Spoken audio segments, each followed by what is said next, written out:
Una joven madre dejó de responder a su familia de un momento a otro. Al no recibir noticias suyas, decidieron acudir a la policía. Cuando los detectives comenzaron a investigar, no imaginaban lo complejo y extraño que estaba a punto de volverse el caso. Cada nueva pista abría más preguntas. Y aunque la investigación llegó a una conclusión oficial, hay aspectos de esta historia que, incluso hoy, siguen sin encajar del todo.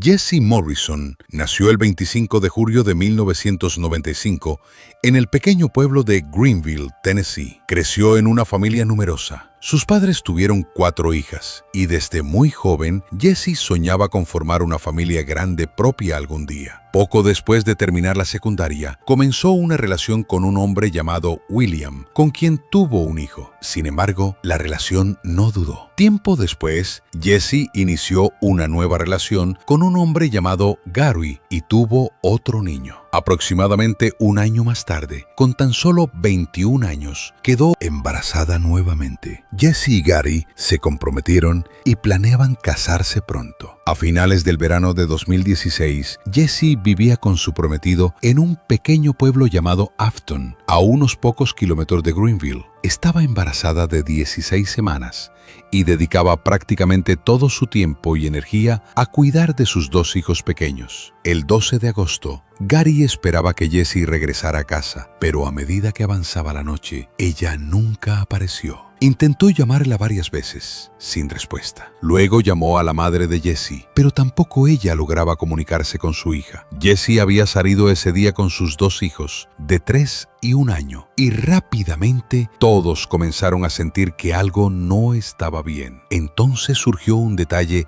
aún más inquietante. Esa misma mañana, Jesse había dejado a los niños en casa de su abuela y nunca regresó por ellos. La familia esperó un poco más, con la esperanza de que apareciera. Pero cuando cayó la noche y Jesse seguía sin contactar a nadie, tomaron la decisión de acudir a la policía. En la comisaría, los oficiales les informaron que Jesse llevaba desaparecida menos de 24 horas y que por el momento era demasiado pronto para abrir oficialmente un caso de persona desaparecida. Poco tiempo después, los detectives detectaron una coincidencia preocupante. Apenas unas horas antes, había entrado otra llamada que podría estar relacionada con Jesse. Alrededor de las 7:30 de la tarde, un hombre del lugar paseaba a su perro por un camino rural y silencioso, a unos 14 kilómetros de Afton. Al pasar junto a un pequeño arroyo, vio algo extraño entre los árboles. En cuestión de segundos, comprendió que se trataba de un cuerpo humano. El hombre regresó corriendo a su casa para llamar a la policía. Los agentes llegaron rápidamente al lugar. En el momento en que vieron el cuerpo, lo supieron de inmediato. Era evidente que se trataba de un homicidio. La víctima presentaba evidentes signos de violencia, por lo que el cuerpo fue enviado al médico forense para una autopsia completa. La escena, sin embargo, ofrecía pocas respuestas. Todo indicaba que el asesinato había ocurrido en otro lugar y que el cuerpo había sido abandonado posteriormente en ese camino aislado. No había objetos personales cerca, lo que dificultaba aún más la identificación de la víctima. Hora después, la familia de Jesse llegó a la comisaría para denunciar su desaparición. En ese momento, los detectives, la desaparición y el hallazgo dejaron de ser casos separados. La madre de Jesse mostró fotografías de los tatuajes de su hija y el médico forense confirmó que coincidían exactamente con los del cuerpo encontrado. Más tarde, los investigadores determinaron que Jesse había muerto tras recibir múltiples golpes devastadores en la cabeza, probablemente con un objeto contundente como una palanca o una barra de hierro. Las numerosas marcas, raspaduras y arañazos en su cuerpo indicaban que había intentado defenderse hasta el final. Con esa información, los detectives abrieron oficialmente una investigación por homicidio y enviaron a los agentes a rastrear la zona donde se había hallado el cuerpo. A varios kilómetros de distancia, comenzaron a encontrar las pertenencias de Jesse esparcidas a lo largo de la carretera, como si el responsable hubiera intentado deshacerse de pruebas en el camino. Primero aparecieron documentos de una visita hospitalaria de su hijo mayor. Más adelante, un brazalete médico infantil, fragmentos de su licencia de conducir, parte de la funda de su teléfono, una caja de cereal y un paquete de cigarrillos. En otro punto, los agentes recuperaron unos pantalones cortos, un pañal y más documentos relacionados con la misma visita al hospital. Nada de aquello parecía producto del azar. Para los detectives, era evidente que alguien había ido arrojando las pertenencias de Jesse a lo largo del camino hacia ese lugar remoto, antes o después de abandonar el cuerpo, con la clara intención de eliminar pruebas. El hecho de que su licencia de conducir estuviera cortada en pedazos reforzaba aún más esa idea. Alguien estaba intentando retrasar la identificación del cuerpo y ganar tiempo. Mientras tanto, los detectives entrevistaban a la familia de Jesse para reconstruir sus últimos movimientos. Según ellos, la última vez que la vieron fue el día anterior a todo, cuando la hermana menor de Jesse pasó por la casa. Jesse estaba allí con sus hijos y con su prometido, Gary. La conversación giró principalmente en torno a un pequeño procedimiento dental que el hijo mayor de Jesse tendría a la mañana siguiente. La hermana esperaba que Jesse la llamara después para contarle cómo había salido todo, pero esa llamada nunca llegó. Más tarde esa misma mañana, Jesse envió un mensaje de texto a su madre desde el hospital. Ya habían acordado que la madre de Jesse se quedaría esa noche para ayudar con los niños mientras su hijo se recuperaba. Pero después de ese único mensaje, a partir de ese momento, nadie volvió a saber de ella. Hora tras hora, la preocupación de la familia fue en aumento. Al caer la tarde, comenzaron a buscarla por su cuenta. Alrededor de las 7:30 de la noche, la hermana y el padre de Jesse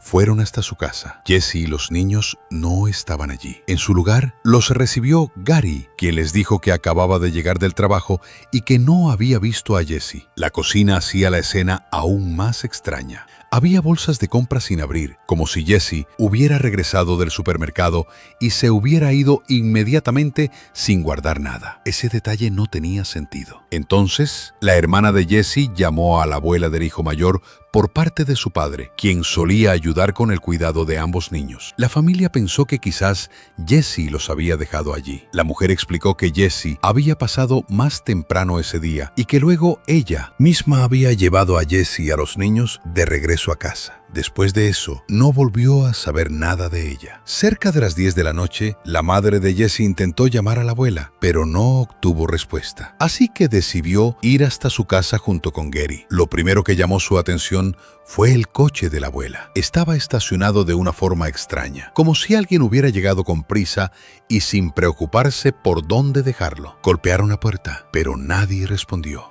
Aunque la madre de Jesse estaba convencida de que había alguien dentro, siguió tocando hasta que empezó a gritar que llamaría a la policía. Solo entonces, la abuela abrió la puerta. Dentro de la casa estaban los dos niños. Jesse no. La abuela afirmó que había dejado a Jesse en su casa unas horas antes y que decidieron quedarse con los niños porque Jesse no podía controlar al menor, que estaba haciendo una rabieta. Desde ese instante, la familia supo que algo no cuadraba. Jesse jamás habría dejado a sus hijos atrás, y mucho menos cuando su hijo mayor acababa de pasar por un procedimiento médico. La madre de Jesse también informó a la policía que esa no era la primera vez que tenían problemas con la abuela, Vonda Smith. A los ojos de la familia, Vonda estaba demasiado involucrada en la vida de los niños. Agradecían la ayuda, ya que los cuidaba con frecuencia, pero su actitud iba más allá. Vonda podía volverse controladora, como si quisiera tomar todas las decisiones. Días antes de la desaparición de Jesse, hubo otro enfrentamiento. Jesse le había pedido a Vonda que cuidara a los niños ese fin de semana. Vonda aceptó, pero a último momento, Jesse canceló el plan. Según la familia, Vonda se enfureció. Por eso, los investigadores decidieron hablar con ella. Llegaron a su casa alrededor de las 2 de la madrugada. Lo primero que hicieron fue decirle que Jesse había muerto. Su reacción no fue la que los detectives esperaban. En lugar de derrumbarse, Bonda permaneció inusualmente tranquila. Con voz plana, solo preguntó: ¿de verdad está muerta? Luego añadió de inmediato: no la he visto. Solo después de eso, los detectives se le preguntaron cuándo había visto a Jessie por última vez. La línea de tiempo que Bonda describió entraba en conflicto directo con la versión de la familia. Según Bonda, Jessie apareció en el hospital donde ella trabajaba alrededor de la 1 de la tarde. Jessie le pidió que cuidara a los niños porque el más pequeño estaba fuera de control y no lograba calmarlo. Bonda dijo que aceptó. Salió antes del trabajo y junto con Jessie y los niños fue a un supermercado para comprar algunas cosas. Después, aseguró que llevó a Jessie y a los niños hasta la casa de ella, donde dejaron las bolsas dentro. Luego, todos se regresaron a la casa de Bonda. Bonda afirmó que le dio a Jessie alrededor de $1,000 porque estaba pasando por dificultades económicas y tenía cuentas que pagar. Además, dijo que le prestó su coche y que Jessie se fue conduciendo. Bonda relató que alrededor de las 6:30 de la tarde notó una furgoneta blanca detenerse frente a su casa. Miró por la ventana y vio su propio coche estacionado nuevamente y a un hombre bajando de él, subiéndose luego a la furgoneta y marchándose. En ese momento pensó que el hombre podría ser Gary, el prometido de Jessie, aunque reconoció que se trataba solo de una suposición. También dijo que no vio a Jessie en ningún instante. Cuando los detectives le pidieron revisar su coche, Bonda aceptó, pero antes agregó algo extraño. Advirtió que el interior olía fuertemente a orina de gato. Explicó que el gato de su hermana había ensuciado uno de los asientos días atrás y que había intentado limpiar con lejía sin éxito. En cuanto los investigadores comenzaron a inspeccionar el vehículo, notaron varias manchas rojizas que parecían sangre, principalmente en el asiento del copiloto. También observaron marcas en la ventana cercana, como si alguien hubiera intentado limpiarla recientemente. Los técnicos forenses recogieron muestras del vehículo y las enviaron al laboratorio. Semanas después, los expertos confirmaron que las manchas eran sangre de Jessie. Durante ese tiempo, los detectives interrogaron a Bonda una y otra vez. Poco a poco, comenzaron a aparecer grietas en su relato. Al principio, Bonda insistía en que no había visto a Jessie esa noche. Más tarde, modificó su relato y afirmó que sí la había visto subir a la furgoneta blanca. Otros detalles también empezaron a modificarse. Ya no parecía una línea temporal confusa, sino una historia que estaba siendo reescrita. Los detectives revisaron los mensajes intercambiados entre Bonda y Jessie. Esos textos confirmaban algo que la familia había señalado desde el inicio. Bonda estaba furiosa cuando Jessie canceló el plan de dejarle a los niños ese fin de semana. Para los investigadores, esos mensajes revelaban un motivo. A partir de ahí, los detectives comenzaron a considerar seriamente que Bonda había estado directamente involucrada. Según su teoría, Bonda quería pasar el mayor tiempo posible con los niños y reaccionó mal cuando Jessie puso límites. Pudo haber interpretado la cancelación como una falta de respeto o incluso como ingratitud, especialmente porque llevaba tiempo ayudando a Jessie de manera constante. No solo cuidaba a los 2 niños con frecuencia, incluido uno que ni siquiera era su nieto biológico, sino que también parecía entregarle grandes sumas de dinero. Parte de esto quedó respaldado por las cámaras de seguridad del supermercado que visitaron ese día. Bonda pagó todas las compras y, según su propio testimonio, más tarde le entregó a Jessie otros $1,000 para ayudarla con sus gastos. Los detectives creían que la cancelación de ese fin de semana fue lo que finalmente desató todo. En su versión de los hechos, la situación se salió de control. Una discusión escaló rápidamente y Jessie fue asesinada. Después, pensaban que Bonda trasladó el cuerpo, se deshizo de las pertenencias de Jessie y trató de limpiar el coche tras usarlo para transportarla, pero ni siquiera la lejía logró borrar todas las pruebas. Con esa teoría, los detectives decidieron arrestar a Bonda. Fue acusada de doble homicidio, ya que Jessie estaba embarazada en el momento de su muerte. La familia de Jessie también creía que Bonda era la principal sospechosa. Sin embargo, el abogado defensor de Bonda señaló de inmediato inconsistencias importantes. La primera era física. Cuestionó si Bonda tenía la capacidad de cometer el crimen. Bonda medía poco más de 1,40 m y padecía serios problemas de salud que limitaban su fuerza.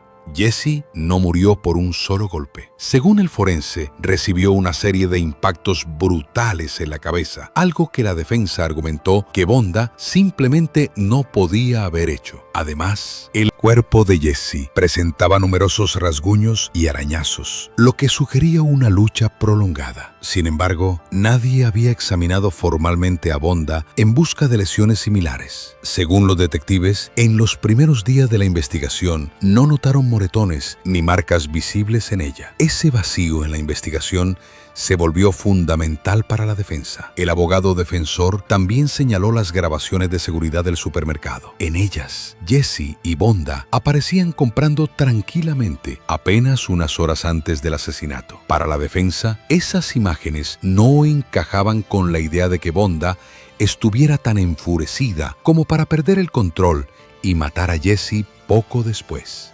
Luego estaba el dinero. Bonda afirmaba haberle entregado $1,000 a Jesse ese mismo día. Sin embargo, ese dinero nunca fue encontrado entre las pertenencias de Jesse ni cerca de su cuerpo. Además, la policía descubrió que Jesse no estaba atrasada en sus pagos, a pesar de haberle dicho a Bonda que tenía problemas económicos.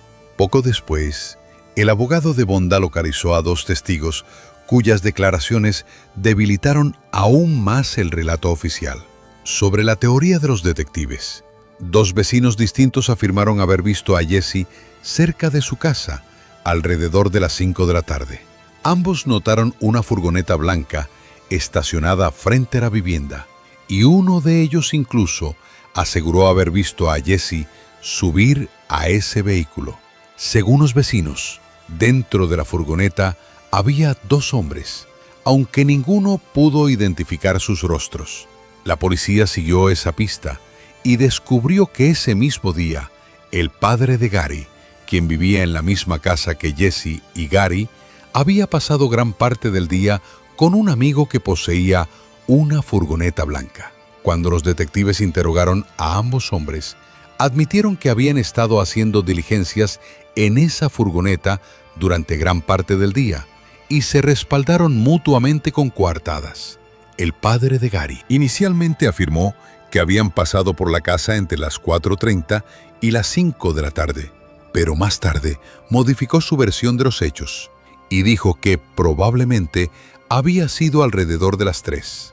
Los investigadores también supieron que el padre de Gary tenía un extenso historial criminal y que en ese momento enfrentaba cargos relacionados con armas. Por último, los abogados de Bonda insistieron en que tenían pruebas de que ella había limpiado su coche antes de que ocurriera el asesinato.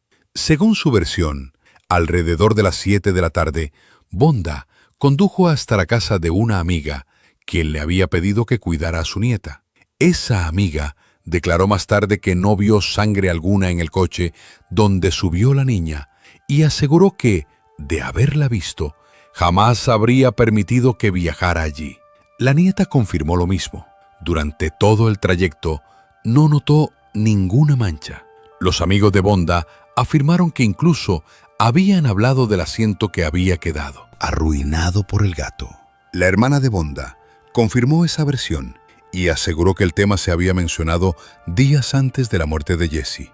Sin embargo, ese detalle terminó volviéndose crucial. Cuando la amiga de Bonda subió a su nieta al coche, el asiento del copiloto estaba cubierto con una toalla, supuestamente para evitar que el olor a gato se impregnara en la ropa.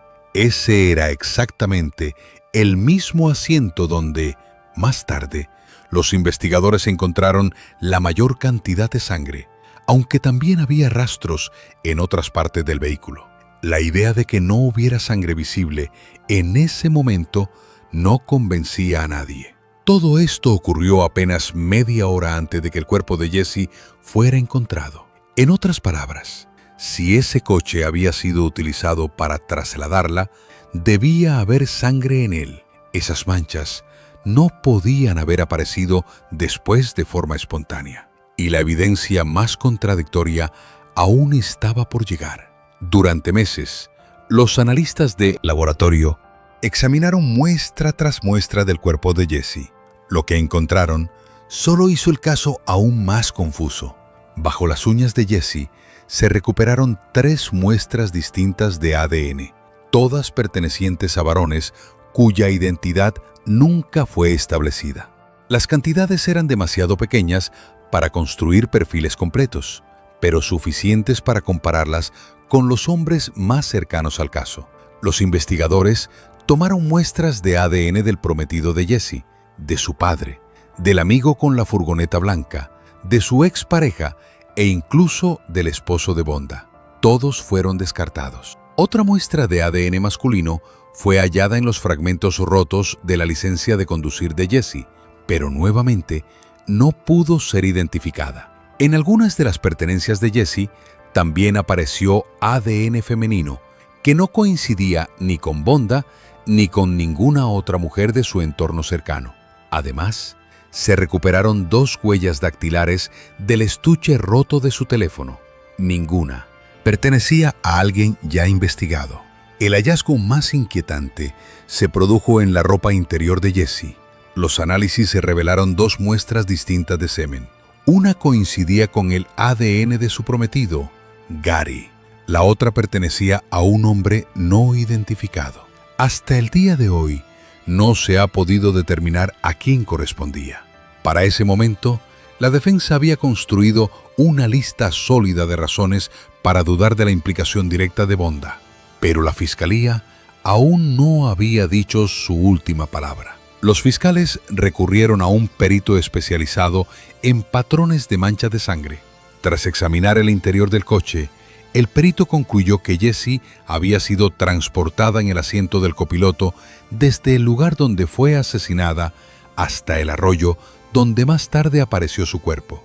La distribución de las manchas coincidía con la posición del cuerpo de Jesse de una forma que dejaba muy poco margen para interpretaciones alternativas. Había además un detalle clave. La sangre encontrada estaba mezclada con lejía.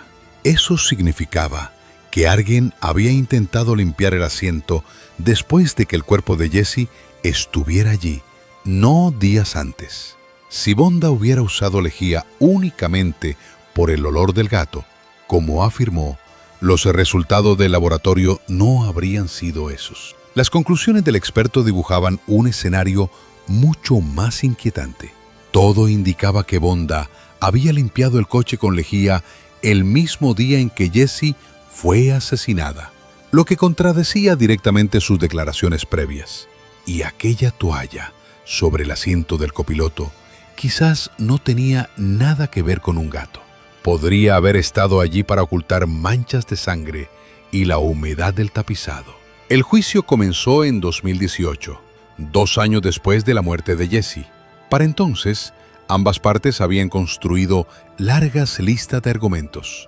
Unos señalaban la implicación de Bonda, otros sostenían que podía ser inocente. Aún así, incluso tras todo ese tiempo, los investigadores nunca lograron responder a las preguntas más importantes. ¿Dónde fue asesinada Jesse? ¿Y qué ocurrió con el objeto utilizado para golpearla?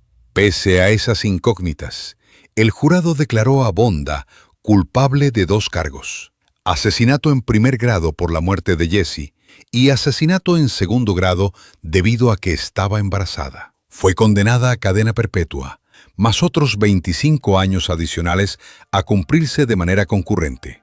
Durante todo el juicio, Bonda no pronunció una sola palabra, no testificó y eludió hablar en su propia defensa. Su silencio se convirtió en parte del caso. Tras la condena, un abogado conocido por asumir casos controvertidos se interesó por el expediente. Él creía que Bonda podría haber estado protegiendo al verdadero responsable. En su opinión, las pruebas de la fiscalía demostraban una cosa con claridad: el coche de Bonda fue utilizado para trasladar el cuerpo de Jesse, pero no existía una prueba definitiva de que ella hubiera cometido el asesinato. Entonces, surgió otro detalle inquietante. En las primeras etapas de la investigación, los detectives intentaron rastrear el teléfono de Jesse. La última señal registrada provenía de una zona cercana a donde más tarde se encontraron algunas de sus pertenencias. Sin embargo, el documento original que contenía esa información nunca volvió a aparecer. La defensa de Bonda no tuvo conocimiento de su existencia hasta casi el inicio del juicio, cuando ya era demasiado tarde para utilizarlo de forma efectiva. En 2020, la apelación de Bonda fue revisada por el tribunal, pero la condena se mantuvo. Nada cambió. Y fue solo después de esa resolución cuando surgió algo nuevo. Bonda modificó repentinamente su versión, pero únicamente en conversaciones con sus nuevos abogados. Hasta ese momento, siempre había afirmado que vio una furgoneta blanca frente a su casa y que creía que la persona que estaba dentro podría haber sido Gary, el prometido de Jesse. Pero Gary tenía una coartada sólida. Estaba trabajando en el momento del asesinato. Ahora, Bonda decía algo distinto. Aseguró que no era Gary. Dijo que era William, su propio hijo y el padre del primer hijo de Jesse. No ofreció más detalles. A día de hoy, Bonda continúa cumpliendo su condena. En 2025, presentó una moción solicitando un nuevo juicio o la anulación de su sentencia. Hasta el momento, no se ha emitido ninguna decisión y no está claro si su abogado aportó nuevas pruebas capaces de cambiar el rumbo del caso. Posteriormente, tanto el esposo de Bonda como William declararon que no entendían por qué ella había cambiado su versión y comenzado a señalar a William como la persona que vio en la furgoneta blanca. Durante la investigación original, la policía nunca encontró motivos reales para considerar a William como sospechoso. Él y Jesse se habían separado antes incluso de que naciera su hijo, más de 3 años antes del crimen. En teoría, pueden plantearse algunos posibles motivos, pero ninguno cuenta con respaldo legal sólido. Uno de ellos es la custodia. En el juicio se mencionó que Gary no quería que William participara en la vida de los niños, y algunos sugirieron que William pudo temer perder el contacto con su hijo. Otro posible motivo es el económico. Tal vez temía que Jesse lo demandara por manutención infantil, o quizás resentía que su madre entregara grandes sumas de dinero a Jesse. La teoría plantea que Bonda pudo haber ayudado a su hijo a encubrir el crimen y que William habría sido el verdadero responsable. Pero ninguna de esas ideas fue respaldada por pruebas concretas. A lo largo de todos estos años, William nunca fue tratado oficialmente como sospechoso. Desde el punto de vista legal, su implicación no está siendo investigada. De manera oficial, la única persona considerada responsable por la muerte de Jesse sigue siendo Bonda. Nada ha cambiado desde el veredicto. La única forma de que este caso avance sería que Bonda aportara información concreta y verificable. Sin pruebas que la respalden, todo quedaría en el terreno de la especulación. Cabe señalar que incluso hoy, muchos amigos y familiares de Bonda creen firmemente que ella no tuvo nada que ver con el asesinato y se niegan a aceptar que pudiera haber cometido algo así.